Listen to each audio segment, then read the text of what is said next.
What's up, guys? Welcome back to another PE period episode. This is episode 7. And today we're going to be talking about the aerobic animal training plan for beginners and coaches. And I'm not just trying to sell you guys. So basically, aerobic animal is a 16-week, it's a long-term training program that I've put out for beginners. And trust me, this video is not a plug to sell you my program.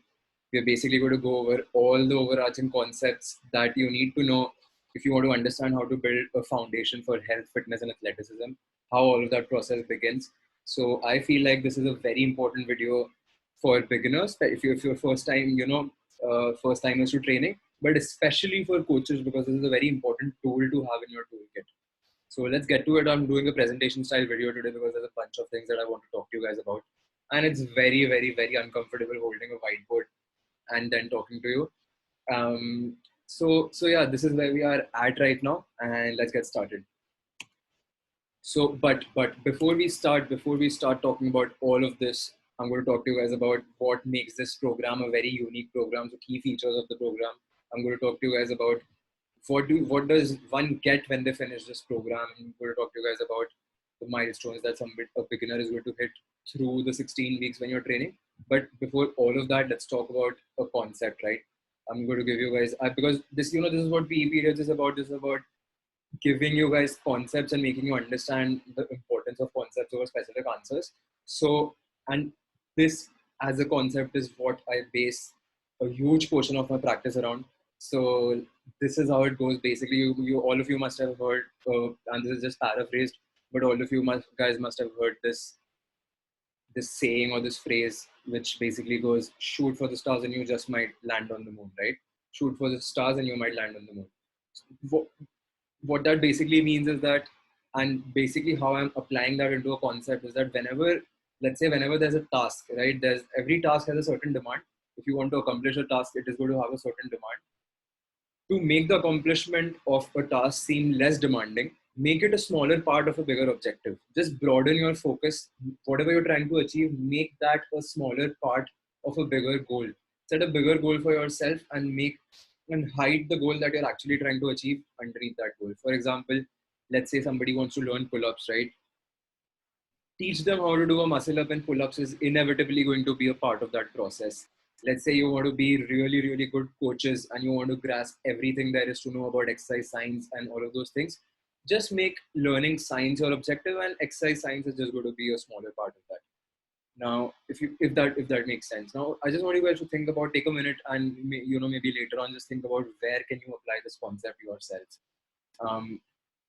Obviously, there is a lot more that goes into learning pull-ups, and this is just like an example, right? You can't just as an example, take everything with a grain of salt, right? There's always context that needs to be applied.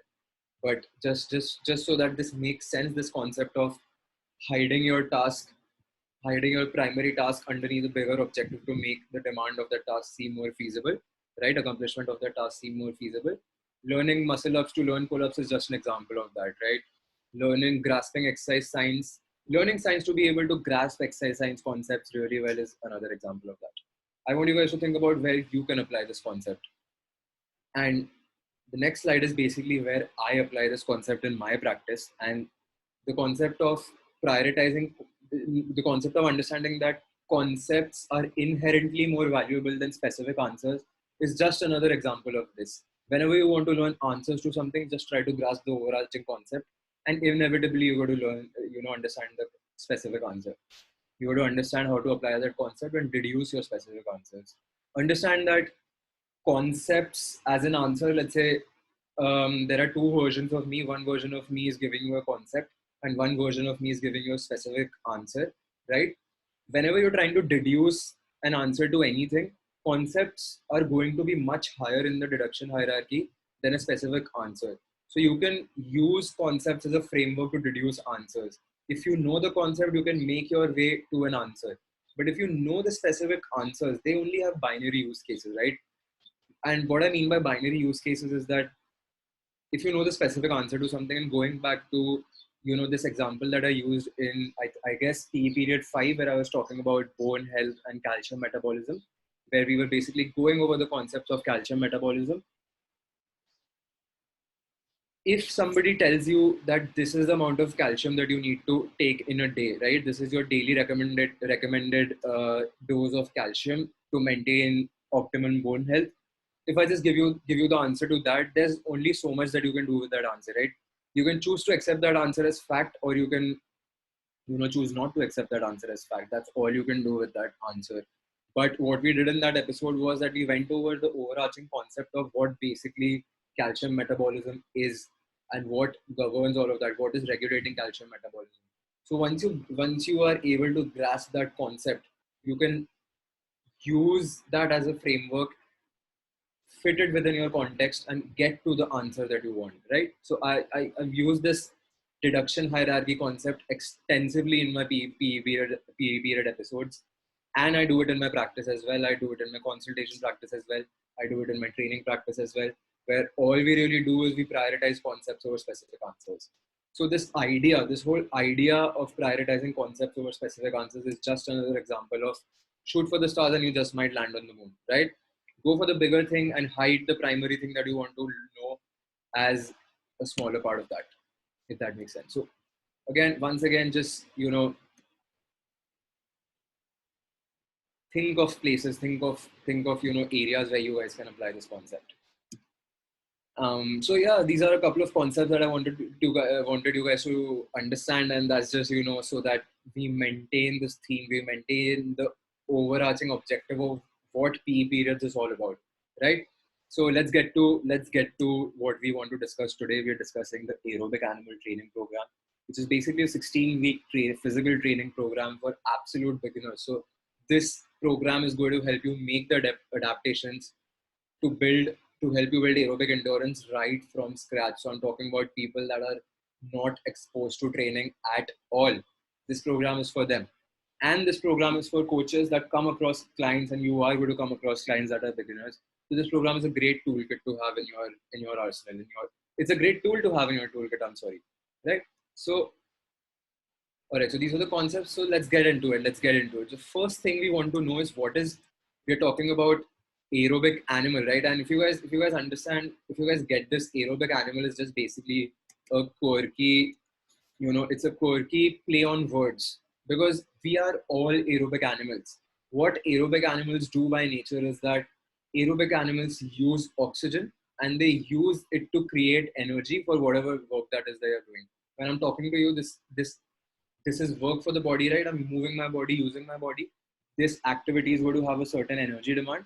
Aerobic animals, what they do is when they inspire, right? Whenever we are taking in air, aerobic animals are going to extract oxygen from their air, supply it to the muscles, and the muscles are going to use that oxygen to create energy and produce work. That's what aerobic animals do. So not to say that you are going to turn into an aerobic animal when you do this program.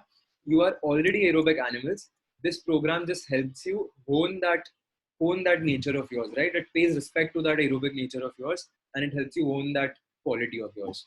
So you're all aerobic animals. This program is just going to help you become better at it. So since the name already suggests, this program is going to be all about aerobic exercises. So let's first talk about what aerobic exercise entails. What the fuck is aerobic exercise in the first place, right? So aerobic basically means aerobic exercise is going to be a type of exercise where you're aerobically producing energy, right? Aerobic production of energy. And like we have already established, aerobic basically means in the presence of oxygen. So whenever we are producing energy for any kind of work in the presence of oxygen, that's aerobic production of energy. And that's what happens when you're doing an aerobic exercise. Now, what else can be used to define aerobic exercising? Your aerobic exercises your typical aerobic exercise is basically going to be any exercise that's low to moderate in intensity, and this is going to differ for every single person, right? The definition of this, so we do not have a hard and fast definition of what aerobic exercise is. We can't say that jogging is an aerobic exercise. We can't say that skipping is an aerobic exercise. It's going to completely depend on what kind of person is doing the exercise in the first place, where are they coming from, how fit and healthy they are, and what kind of aerobic capacity they have, which is basically like the whole point of this program is to help you build your aerobic capacity. So it varies for every single person. There's no hard and fast definition of what aerobic exercising is, but we have some guidelines, we have some definitions, we have some things, we have some definitions which we can use to basically establish a framework for what aerobic exercising is. So your typical aerobic exercise is going to be low to moderate in intensity and moderate to long in exercise duration. So just as an example, I'm going to give you guys the exact opposite of that. Let's say you're doing a sprint or you're doing a very heavy deadlift. Those exercises by nature are not aerobic exercises, because if you see, they're the exact, all you need to do is look at these definitions of what aerobic exercise is, and you'll understand that sprinting, deadlifting, 1 RM heavyweight is the exact opposite of that. Those are short duration, high intensity exercises, and aerobic exercise is the complete opposite of that. Aerobic exercises are low to moderate in intensity, and they're done for a long period of time, moderate to long period of time. Heart rate is a really good indicator. Like, we are not going to have a specific definition, like a really hard and fast definition of what an aerobic activity is, but heart rate, what heart rate you're working at, correlates really well to the exercise intensity. So using that heart rate, you can identify whether you are in the aerobic range of exercising or whether you're not. Just take running as an example, and this applies to, again, this is an overarching concept. I don't want you guys to be under the impression that this is all about running, because it's not. Again, running is a specific activity, and our thing is all about understanding the overarching concept. Then you can make your way, you can use it to fit that concept in whatever context you want, be that running, be that cycling, whatever activity it is. You're just discussing the overarching nature of what aerobic activities are. And as far as exercise intensity is concerned, right, because you want to know the intensity of an exercise, because we know if the intensity is low, it's going to be aerobic in nature. And the heart rate at which you're operating for that exercise is a really good indicator of the intensity of exercise, right? So there's a resting heart rate range, or the resting heart rate, which is basically going to differ a lot. It's going to depend on individual cardiovascular health and fitness. So people that are really fit and healthy and have a good aerobic base, well developed aerobic base, are going to have a very, very low resting heart rate, right? So it varies for professional athletes, professional endurance athletes. It can go as low as 30. My heart rate has, I've recorded heart rates, and this feels like bragging, but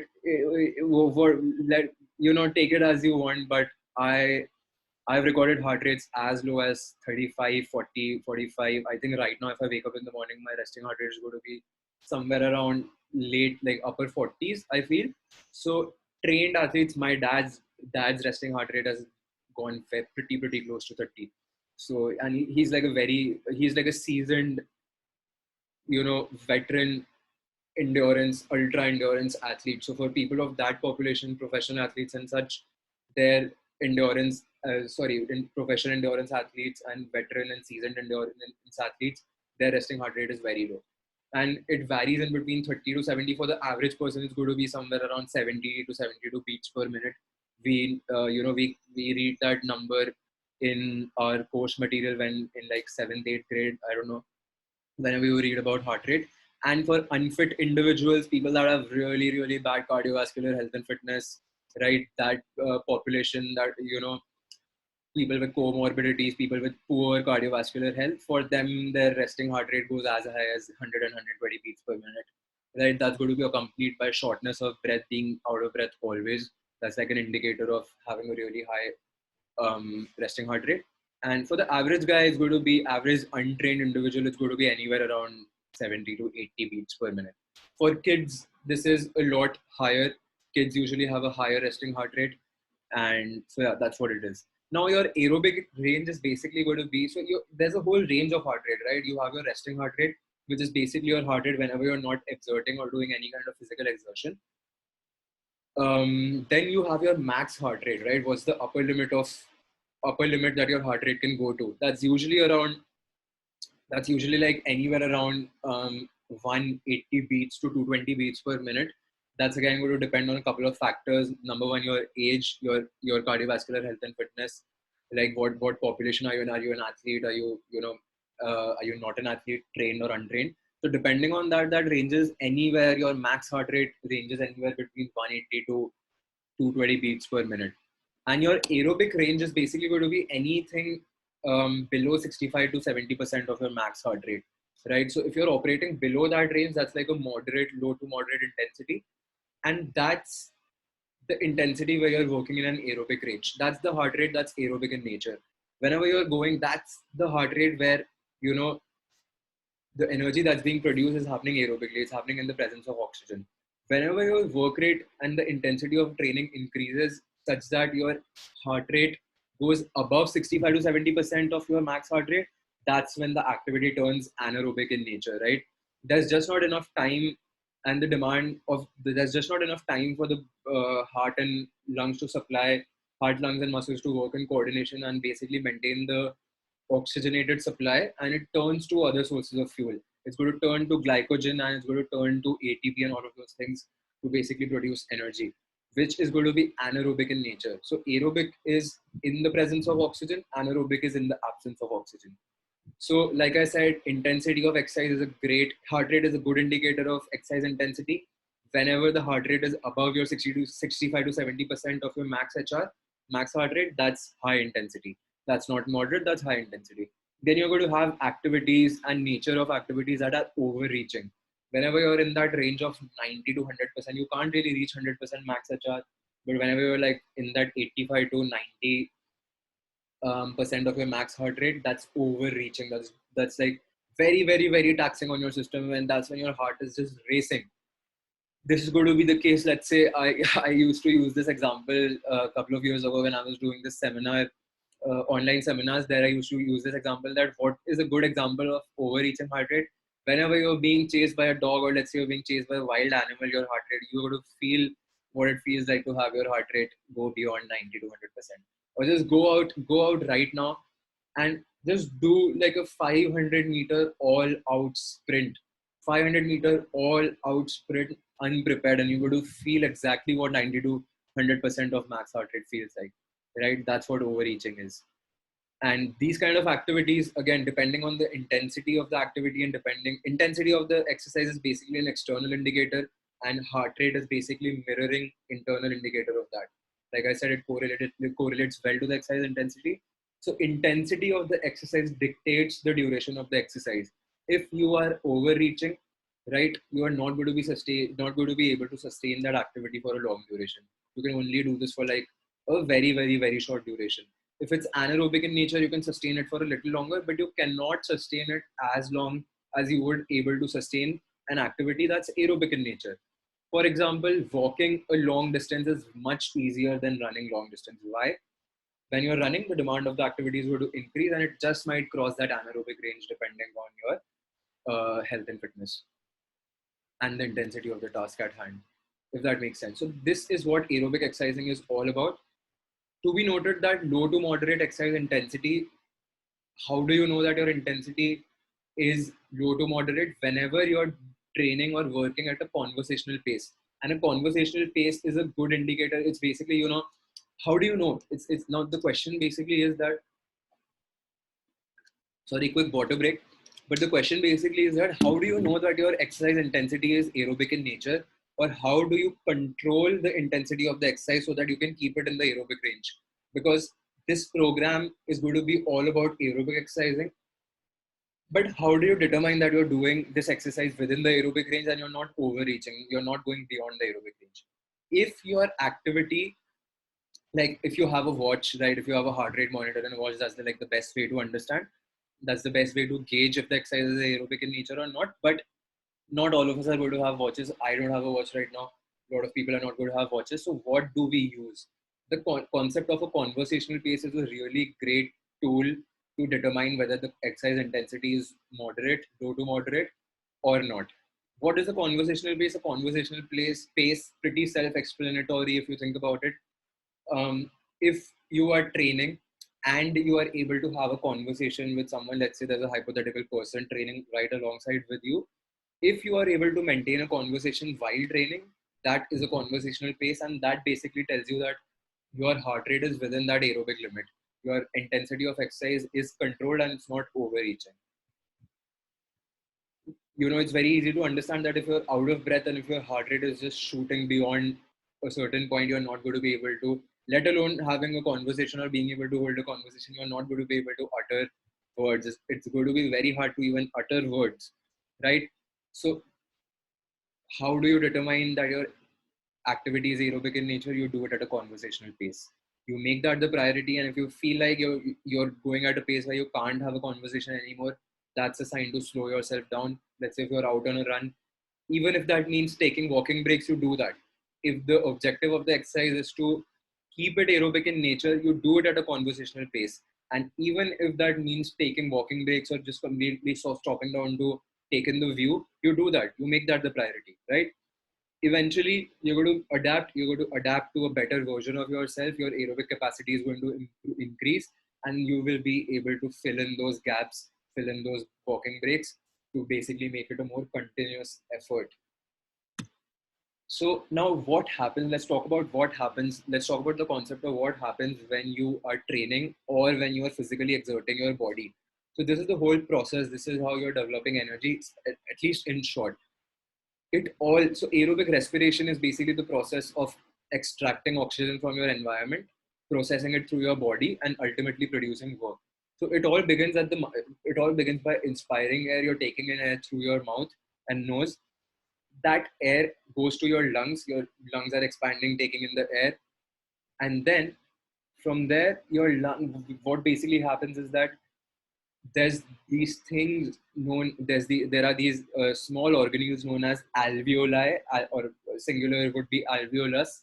There are these things known as alveoli in your lungs, which basically extract the oxygen from your lungs, and that oxygen basically gets saturated into your blood capillaries. So your lungs are going to work to absorb oxygen from your environment basically. Now, this oxygen that has been saturated into the blood capillaries. So you've got your lungs, you've got alveoli in lungs. The inspired air, the air that you've taken in, goes into the lungs and goes to the level of the alveoli, where this extraction of oxygen is happening. And this oxygen is then going to be saturated into blood capillaries that are present all over the lung, right? All over the alveoli. And these capillaries are basically going to take that oxygen. It's going to bind it with hemoglobin, and it's going to take that oxygen, put it into the blood supply. Now, this blood supply is going to reach your heart, and your heart, this is basically your oxygenated blood, rich blood that is rich in oxygen, and your heart is basically then going to pump this blood to your target tissues, or whatever target tissues are basically muscles, whatever muscles are working, your heart is going to basically supply this oxygenated blood to those tissues.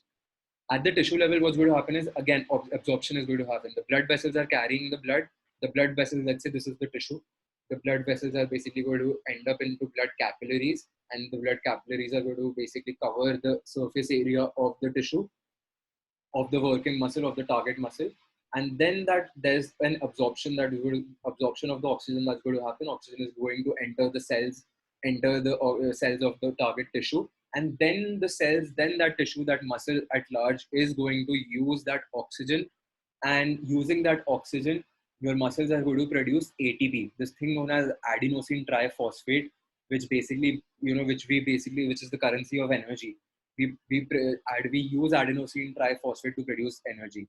So these muscles then, in the presence of oxygen, are going to produce ATP in the muscle, which is then basically going to be utilized for muscle contractions.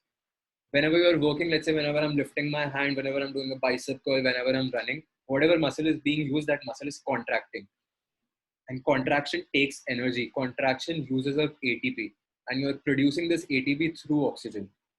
Right. So this is basically the concept of aerobic respiration. This is how the body produces energy, or this is basically the gist of it. This is how the body produces energy in presence of oxygen. Now, basically, what we're going to do is we're going to talk about what happens when the demand of the activity increases. Like, this was how the body produces energy. Now we're going to talk about what happens when the demand of the exercise increases. So the acute effects of that, the effects of it right there and then within the training session. And we are also going to talk about the chronic effects, which is basically, let me just shift this right here. All right. So, and we're also going to talk about chronic effects. What kind of adaptations do you make in the long term to this kind of exercise, to aerobic exercise? Now, let's start off with this. What happens when the demand of training or physical exertion increases? So, let's say your training is going at a certain pace. The easiest example of this would be running. Let's say you're running at a certain pace. After a certain while, the demand of the activity is going to increase. You can simply increase the demand of the activity by, maybe you're just getting tired, and the pace you were working at is just coming more difficult to you at that moment. or you just simply increase the effort that you're at which you're working, and that is going to increase the demand. So the acute effects of that is going to be that whenever the demand, your body is producing a certain amount of work, the muscles are enabling the body to do that. So whenever the demand of this work goes up, the first thing that happens is the rate of breathing is going to increase, right? So we are working, our muscles are working, so there's an ever present, whenever you're training, there's an ever present demand of oxygen, because this energy production is happening in the presence of oxygen. So the muscles are using up all the oxygen present in the muscle to convert, to produce energy. As the muscle is using up oxygen, there's a shortage, ever present shortage of oxygen that's happening, right? You're depleting the oxygen stores in the muscles. Now your lungs and your heart are basically going to compensate for this. They're going to work overtime for this. So the first thing that happens is extrinsically, like on an external level, what you're going to notice is you are going to realize a change in the rate of breathing. So, on an average, the average rate of breathing for when you're not exerting, when you're at rest, is basically something like 14 to 15 breaths per minute.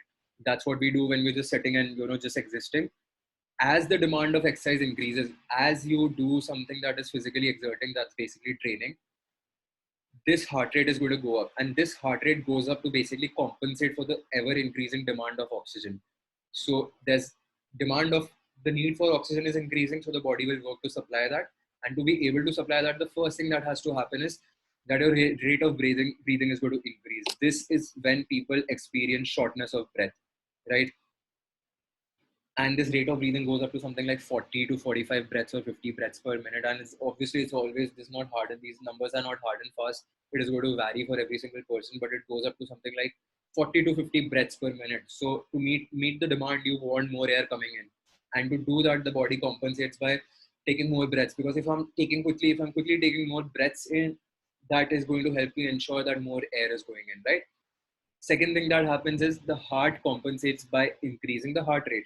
So what the heart does is the heart is pumping blood to the target tissues. So we are pumping blood. If there's an if the demand for oxygenated blood is increasing, so we want to be able to pump more blood. How do we pump more blood? We increase the heart rate, right? We sadly we do not have the voluntary control over increasing the power of every single pump of our heartbeat. So instead of doing that, what happens is our heart rate increases every minute. The number of times that the heart is beating is going to increase. And we're just right now we're talking about the acute effects of high, intense training. What is happening in the here and now? Within the session, how is the body going to compensate or react to the ever-changing demand of training intensity? Now, heart rate increases, which is, like we said, resting heart rate ranges anywhere between 30 to 70 beats per minute for the average person. Whenever the intensity of exercise is increasing and the demand for oxygenated blood is increasing in the muscles, the heart is going to compensate by increasing the number of beats that it is beating every single minute. So that goes up, right? Then what the muscle starts doing is the muscle starts producing energy. Like there's going to be a certain point after which there's just not enough oxygen present in the muscle to produce energy aerobically, right? And that could be because of a number of factors. Number one, the muscles become hypoxic. Like simply you depleted all the oxygen that was in the muscle, and within that session, the heart and the lungs are not able to, the cardiovascular system and the respiratory system is not able to, keep up with the demand of your training. It's the supply is not able to match up with the demand. And whenever that happens, your body has the second and third option in store, right? So what it does is it simply reverts to the second option, which is basically producing an energy anaerobically. Aerobically would be in the presence of oxygen, anaerobically is in the absence of oxygen. So as demand exceeds, muscles start producing energy anaerobically. That's what happens. So this was basically a quick overview of what happens within the session. Now let's talk about what happens when you've been training, you've been doing aerobic activities, you've been training. Let's just say you're doing the aerobic animal program.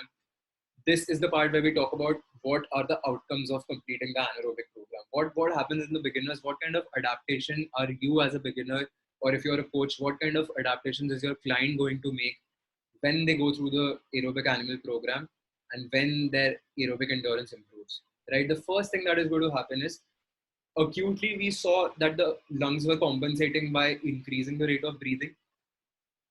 The long-term adaptations that the lung is going to make is that basically if you do aerobic activities for a long enough time, your lungs are going to adapt and your lung capacity is going to improve.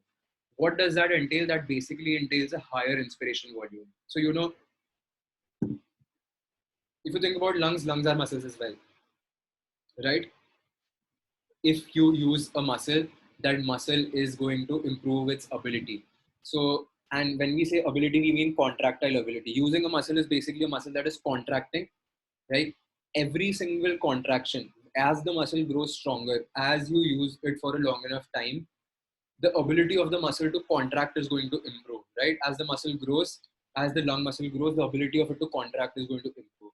So with every single breath, you are going to be able to take in a higher volume of air. You're going to be able to inspire a higher volume of air within that lung. So basically, whenever your lung capacity improves, that means that that means a higher inspiration volume.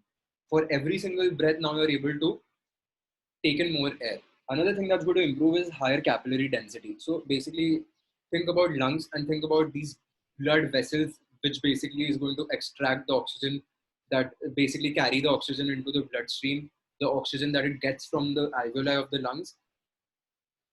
So these blood vessels basically branch out into blood capillaries, which are basically just smaller versions of blood vessels and arteries. And these, sorry, not I'm sorry, not I got confused between vessels and veins. So these blood vessels that are basically covering the lung, right? There's a surface area of the entire lungs, and there are blood capillaries that are basically covering the surface area of the lung. Now the amount of blood capillaries that are covering the area of the lung is going to improve. So that just basically means now you have a higher capillary density. For per unit of the surface area of lungs, you have more density, you have uh, more capillaries covering the lung, right? What that is going to help you do is that is going to help you improve your oxygen saturation. So there was a certain amount of oxygen that was being saturated from the alveoli into the blood capillaries. Now that is going to improve, that is going to increase. And why is that happening? Because you have a higher capillary density. Because you, as an adaptation, the adaptation to training that you made was, first of all, you have a higher inspiration volume. Your lungs have a better contraction capacity, contractile ability. So they're contracting better. As a result, they're able to expand better. They're able to per breath you're able to take in more volume of air. And because you have a higher capillary density, you're going to be more, for per breath, more oxygen is going to be able to saturate it within the blood vessels. Sorry for the word vomit if that was confusing. And as a result of all of that, there's going to be a higher oxygen saturation. So this is how the lung capacity improves, and this is how you make long-term adaptations to the lung capacity as a result of aerobic training. Second thing that improves is your cardiac output. Now, what does that entail? Quick water break. All right, so cardiac output. What does improvements in cardiac output mean? Again, very much like the lung, very much like every single muscle in the body, the the heart muscle is a muscle as well, right? It's the cardiac muscle. So as the heart beats, right, whenever you're aerobic training, let's say extrapolate your training over just imagine that you've been training for a few months. You've been doing the aerobic animal program for like 4 months. So you are used to a routine where your heart is beating, beating, beating, beating, beating. Since it is a muscle, the muscle is going to make adaptations where the ability of the muscle to contract is going to improve. So with every single pump, now the muscle has a better, the cardiac muscle has a better ability to contract. And if it has a better ability to contract, it's going to be able to expand more, contract more for every single beat, right? So per beat, you are going to be able to pump a higher volume of blood into the bloodstream, oxygenated blood into the bloodstream and to the target tissues. So more volume is being pumped at a lesser heart rate, right? Because let's say initially at rest you were able to, and again the last thing that's going to improve is, as a result of all of this, you're going to have a low resting heart rate. So let's say you had 70, as an average person you had 70 beats happening per minute. So the amount of blood that you're pumping to all of the tissues in your body was happening at a rate of 70 beats per minute, right? You were taking 70 beats per minute to pump all of the blood that you're pumping into all of your tissues. as your aerobic capacity improves, as your cardiac output improves, as your contractile ability of the cardiac muscle improves, now your heart is able to pump more blood for every single beat, right? So it does not need as many beats per minute anymore at rest to be able to, do that. So what doesn't change is the amount of blood that's being pumped, right? That's not going to increase. You just have a finite amount of blood in circulation throughout your body at rest, so that's not going to increase. So what else changes? What changes is basically the number of beats that you need per minute to pump all of that blood, right? So that's going to decrease. If you are able to pump a higher amount of blood per beat, then you do not need as many beats to be able to pump the amount of blood that you're pumping, because the amount of blood that you're pumping is not going to change. That is finite. The amount of blood in your body is not changing, right? So eventually, as a result of all of this, what happens is athletes, you will notice that, like we just talked about a few slides ago. Where is that slide? There you go. Resting range is going to vary for a lot of people. Athletes usually have a very low resting heart rate. Now, this is going to help you understand why that happens. That happens because they have a higher cardiac output. The contractile ability of their heart muscle is a lot higher than the average person. So they do not need at rest, they do not need as many beats to pump the amount of blood that they are pumping. So these are the cardiac output. These are the cardiac output improvements that you make as an adaptation to, or as basically chronic adaptations to aerobic exercises. What does chronic mean? Chronic is basically long-term adaptations. What happens over a long period of time. And what are acute effects? Acute is basically the here and now. The next thing that is going to improve is your muscular endurance. I'm just quickly going to move this here so that we can see the muscular endurance bit. All right, so let's think about the muscle again. This is another muscle. So your lungs took the air in, your heart pumped the air to the target muscle that was working. Now let's talk about the muscle. So the blood vessels that are carrying the oxygenated blood are again going to reach the target muscle, and they're again going to branch out into blood capillaries. Now this, for the entire surface area of the muscle, there's a certain capillary density, right? The capillaries are covering a certain area of surface area of the muscle. As long-term adaptations to aerobic training, again, this capillary density is going to increase. Now, per unit surface area of the target muscle, you are going to have more capillaries that is covering the muscle. What happens when you have more capillaries covering the muscles? More oxygen is going to be able to, going to be able to saturate it within what? Going to be able to absorb. Oh my God, the muscle is going to basically absorb more amount of blood, more amount of oxygen from the blood capillaries. Why? Because there is a higher capillary density now. Another thing that happens is, okay, so what do you want to know about? And I think if you think back to 8th grade, 7th grade biology, you must have heard, you must remember that mitochondria is the powerhouse of the cell, right? When you think about a target tissue, a muscle that is working, right? The muscles are made up of cells at the very basic level. Every single cell is going to have a lot of mitochondria in that. This mitochondria is where the oxygen is going. It is entering a certain cycle, and that is where the energy is being produced. That is where the ATP is being used up to produce energy. So the amount of mitochondria that you have per cell is going to increase. So more mitochondria is going to result in more energy synthesis. So these are the adaptations that a muscle makes in, as a result of muscular endurance. Sorry, as a result of long-term aerobic training. These are the aerobic adaptations that you make. So all in all, when you think about yourself as a person, what is the difference between a person that has a well-built aerobic engine and a person that has not? A person that has a well-built aerobic engine is going to have a higher lung capacity. The person is going to have a higher cardiac output, and the person is going to have higher muscular endurance, right? Which just basically means that a person who has a well-built aerobic capacity is basically has a more efficient system. They're able to produce more energy more efficiently, right? It is less demanding for them than it would be for somebody who does not have a well-trained or a well-built aerobic base. Now, if you know this concept, you can understand that this is not just for athletes. This is not just for people that want to get into endurance sports. This is for every single person, right? The same markers that, these same markers that helps you become a better athlete or a more trainable person, have a better experience in training. are also the markers that basically improve your health, right?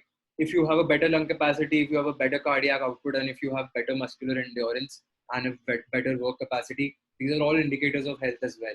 So this is not just for people that want to train, this is for any single person that wants to be healthy. That is why I call this program the aerobic animal program, because it's for all aerobic animals. If you want to become a more efficient aerobic animal, this program is for you. And these are the concepts that you need to know. Even if you do not want to get this program, these are the concepts that you need to know. This is what goes on in your body within an exercise session. This is how this is what aerobic exercising is all about. This is what happens in your body. This is how energy is produced aerobically in the presence of oxygen. This is what happens whenever you're training, the acute effects of training, and this is what happens when you train for a long enough time. These are the adaptations that you make. So this, again, these are very important concepts to grasp, especially if you're coaches, if you're trainers. These are things that you need to know. Even if you're people, these are things that you need to know to have a higher awareness around these subjects, right? When you know these concepts, there's no need to know specific answers to anything. You do not need to know how much you need to go out and run to have better stamina. What is the activity that you need to do to have better stamina? You need to know none of that. All you need to know are the concepts that basically govern, the outcomes that help you become that help you have better endurance, better stamina, and all of that. Sorry for the word vomit. I'm just habitual of speaking a lot. I have a very, very high, what do you call it, word rate. I don't know. Anyway, so again, the whole, all in all, the outcome of the aerobic animal training program, these outcomes, this is exactly what this training program helps you do. All the activities in this program are aerobic in nature. At least most of the activities in this program are aerobic in nature. It's going to help you develop these qualities over time. Over the 4 months that beginners are training, you're going to be able to realize these health and fitness outcomes. You're going to have higher cardiovascular endurance, you're going to have higher muscular endurance, and your markers of health and fitness are going to improve. And the same markers that help you become more fitter also help you become more healthy, right? That way, this is for every single person. Eventually, when you go through this program, or even if you don't go through this program, if you do things to develop your aerobic capacity, you're going to have a low resting heart rate, you're going to have a high lung capacity, you're going to have a high work capacity, right? You're going to have, and you're going to recover faster. As a result of all of this, you're going to recover faster. Now, who can benefit from this program, and who is this program for? This program, by nature, this program is for all aerobic animals. This program is for every single person, right? Because a well-developed aerobic engine helps you sustain the bridge of health, fitness, and athleticism, no matter what it is that you're doing. I do not want anybody to be under the impression that this is just a running specific program, because it's not. That's why I call this a long-term. Where is the first slide? I specifically mention here that this is a 16-week physical training program. Notice that I have not written that it is a 16-week endurance plan. It is a physical training plan, because I do not want anybody to be under the impression that this is just for endurance athletes or people that are interested in, endurance activities. This is for every single person, because everybody can benefit from the process of developing a well-developed aerobic engine, right? So this is going to help beginners and non-exercise population improve their health markers, like we talked about: higher lung capacity, cardiac output, cardiovascular health, work capacity, and all of those things. This is going to help. This is going to help first timers, people that are just getting started in exercising and training. Is going to help you, that those same outcomes are going to help you build a very solid foundation on which you can then sustain whatever training activities or sports activities or athletic activities that you're doing. It's going to help you increase your endurance, increase your work capacity, and improve your recovery timing. Again, it is also for people, let's say you are into strength training or power athletes, people that are sprinters, powerlifting population, strength training population, any sports, anything. This is not just for endurance people. It helps strength and power athletes solidify their foundation and feed their primary exercise demand. Because why? Because it helps you with faster recovery and faster ATP generation. So if you think about something like a sprint, or let's say a 1 rep max deadlift, right? Those activities are very intense in nature and they last for a very short duration of time. So the currency of energy that they're operating on is ATP. So every single target cells of the muscles that are working are going to have a certain amount of ATP in store. Now that ATP, in case of these very intense and short duration exercises, where there's just not enough time for the heart to pump muscle into, we're talking about a few seconds. How long does a 1 rep max deadlift last? It lasts 5 to 6 seconds at most, 3 to 4 seconds at most. How long does a max out sprint last? It lasts shorter than 10 seconds. So in those activities, the cells the cells of the muscles that are working, there's really not enough time. Like practically, there's not enough time to produce energy through the anaerobic route or the aerobic route. So the currency that those muscles depend on are basically the ATP stores. So the ATP works like nitros, right? They use up that store of ATP, but that ATP store is very, very limited. That's why these activities that are very intense in nature and that last for a short duration of time, you can't string together a lot of these. You can't really do a max out sprint, turn back around and do another max out sprint. Why? Because then your ATP stores are exhausted. What does a well-built aerobic engine help you do? It helps you replenish those ATP stores faster. So let's consider two power athletes. Let's say there's power athlete A and power athlete B. Power athlete B has a well-developed aerobic engine and the power athlete A does not. What the power athlete B is going to realize is that they are going to have a much, much faster recovery turnaround time, where and we're talking in all levels, you're going to have faster recovery time in between workouts, in between consecutive sessions, and you're also going to have faster recovery in between sets. So let's say you do a max effort set or a max effort lap of a sprint or a max, whatever it is that you're doing. In between that set and your next set, you're going to be able to regenerate those ATP stores better, faster, right? So endurance aerobic training is not just for endurance athletes, it's for every single person. Because a well-developed aerobic engine is the foundation on which you can sustain your bridge of health, fitness, athleticism. So that way this program is for everyone. That way everyone can benefit from aerobic training. Now, let's talk about the key features of this program, right? You can just go out and do any single program that you want. There are tons and tons of aerobic training program or endurance training programs out in the market, right? But what makes this one of a kind? Let's take a quick water break. We're almost at the end of this seminar or end of this episode. So let's just talk about the key features of this program. I'm just going to quickly shift this thing again here so that you guys can have a better view. What makes this program a unique program, right? Let's talk about the key features that makes it unique and how it makes this program scalable for any single person. The first thing that you need to understand is about this program is that it's a foundational physical training program, not an endurance only program. Like I just said, it helps. The best thing I like about this program is that it helps you build up the aerobic capacity in the most non-specific manner possible. So if you go to this thing right here, you're going to realize that, okay, have I written it down here? No, I've not. So this program, as opposed to every single endurance program, this physical training program is not specific to any one kind of activity. It is highly variable in nature. The main key feature of this program that sets up everything else, every other unique feature of this program is that it is highly variable in nature. Through the 16 weeks, you're not just going to be running, you're going to be running, you're going to be riding, you're going to be swimming, hiking, carrying loads on your back and walking. So you're building your aerobic capacity in the most non-specific way possible. And that basically sets us up for the second feature of this program, which is high frequency. Now, this is going to sound very counterintuitive, because the first advice that you get from any single coach is that whenever you're starting out training, you need to start out slow. You do not need a high frequency of training.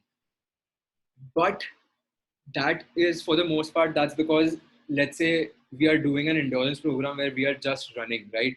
If you just go out and run every single day and you are a beginner at that, doing that same activity every single day and doing that same activity frequently is going to take a toll on your body. That's why a lot of times what happens is you get the feedback that you do not need a high frequency of training when you're just starting out. But since our activities are highly variable in nature, within a week, you're going to start the week by running, jogging, then you're going to go to riding a bike or swimming, then you're going to go to walking or hiking. And so you're going through the spectrum of activities within a week, within a month, over 16 weeks. And that basically sets you up to be able to do these activities frequently, because you're not running every single day. You're not swimming every single day. So the amount of toll that the training takes on your body is much less compared to a specific endurance program, a program typically where you're just going to be running or swimming or just going to be riding, right? So you're building your aerobic capacity in the most non-specific way possible. Because what we are doing is we're just using the overarching concepts and we're not using any specific exercise. So high variability in training ensures that it takes a lesser toll on your body, and that ensures that you can train more frequently and you can make those adaptations faster and more sustainably. One thing is always going to be true: whenever you're learning something, repetition always works. And the basically the problem that we had with repetition in endurance training or any kind of training was that we cannot have beginners do training frequently because it takes a toll on their body. But in this case, the training is highly variable. It does not take that much of a toll on your body. And this program has a couple of scalability tools like breathing tips and pacing tips. So in the program, I give you a couple of tips where you understand how to pace yourself, do a conversational pace, and I give you a few breathing tips using which you can basically make this program just as intense for somebody. Let's say there are going to be a lot of people that can just go out and do a 5K, right? And if you see this program, the basically the brief of this program, there are there are going to be milestones that people that are going through this program are going to hit. They're going to do their first 5K, they're going to do their longest ride and swim, they're going to do their fastest 1K, and they're going to do their first 10K. But a lot of these programs, a lot of these people starting out are going to be able to do a 5K just like that. They're going to be able to go out and do a 5K. But using these breathing tips that I'm going to tell you in the program, that I've mentioned in the program, you can basically make the process just as hard for them. If you are able to do a 5K using these breathing tips, you can do the same program, but it is going to be much harder to get through the program just because of those breathing tips. And since it is all about the process, it's not really about doing the 5K literally. It's not specifically about that. It's the changes that your body makes in the process. And by inculcating these breathing tip advices in the program, you can scale the difficulty of the program higher for people that are not that unexposed to training, that they cannot even do a 5K, right? There are going to be a lot of people that can do a 5K but can't do a 10K. There are going to be a lot of people that can do a 5K and can do a 10K. Even they can do this program if they use these breathing tips and scale up the difficulty level. So these are the unique features of the program, right? And just to end this video, to end this episode, this aerobic animal training program is a great tool for coaches and trainers. Why? Because as coaches and trainers, you're going to have people that are coming to you. You are going to have a certain workout that you want them to do, right? A certain regime that you want them to go through. So you want your trainees to have a certain capacity to begin with. Even if these trainees are beginners or not so beginner level trainees, you want them to have a certain capacity to train. You want them to be, you want them to be more trainable. So it only plays to your benefit if these trainees have a really well-built well-built aerobic capacity, which will ensure that these trainees are able to recover faster from your workouts. These trainees have a larger work capacity, and like we said, let's say if you're a strength coach, powerlifting coach, if your trainees, if your clients have a well-built aerobic engine, they are going to be able to recover faster between the sets. They're going to be able to have a better output in those strength lifts, in those power lifts, in those fast sprints, depending on what kind of coach you are, depending on what kind of training you have for them. It just plays to your benefit, right? They're going to be more trainable. It's the smoothest lifestyle shift for clients, especially for beginner level clients. There are these supplementary things that you want your clients to do outside of training. Doing this program basically helps them, if they are out doing running, cycling, swimming, and all of these things, you can basically combine that with sunlight exposure, right? These trainees are going to go out and do these activities at some point. They can just as well go out and do it in the morning sun, in the evening sun. So these are these supplementary health benefits that basically makes up for an entire lifestyle. So it's a very holistic change for your beginner level clients, right? It's good. It's a very great alternative for 10,000 steps, which is basically a non-exercise activity, um, tool that you give to your clients. Like, do your 10,000 steps so that your metabolism improves. You can just as well give them this program, and the nature of this program helps them do this program alongside whatever other training that you want your clients to do. So because since these activities are aerobic in nature, it doesn't take that much of a toll on your body. Furthermore, because of the high variability of training, the toll on the body is even less. So all of these things makes the aerobic animal program a program that can be run alongside whatever else your clients are doing or whatever else you are doing as a beginner. If you're a beginner, this is all that you need to do really. But let's say if you want to concurrently do this and do some kind of strength training, you can do that. This does not tax your body out that much. So that way, it's a great tool for coaches and trainers as well, not just beginners and first timer athletes. All right, so that's it. Thank you for tuning in. So, like I said, we did discuss a lot of concepts. I was just not trying to sell you a program. But if you do want to support my work, if you do want to, buy this program, add this to your toolkit as coaches, or buy this program as beginners. If you are ready to begin, you can just DM me on Instagram on Onimesh Ghoshal, or you can just go to my Instagram, click the link in my bio, buy the program from there. The program just basically costs you. It's going to cost you $500. That's the damage, that it does. If you think about it, for the amount of information that I just gave you guys, and a 16-week long training program, with this much nuance, with this much uniqueness, and with this much context and the sheer amount of benefits that are going out for the program, this is a steal. This is literally, I'm just giving away the program for barely anything. The $500 are it's basically just a token of appreciation. That's all it really is, right? That's all I think. Let's not.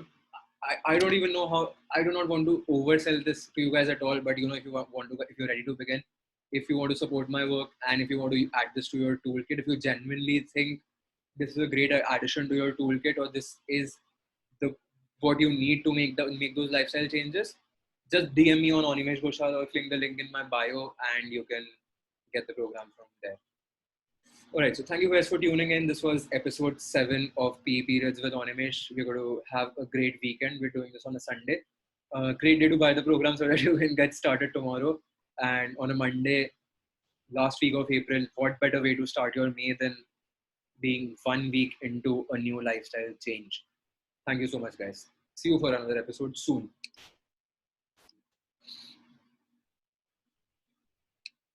How do I end this?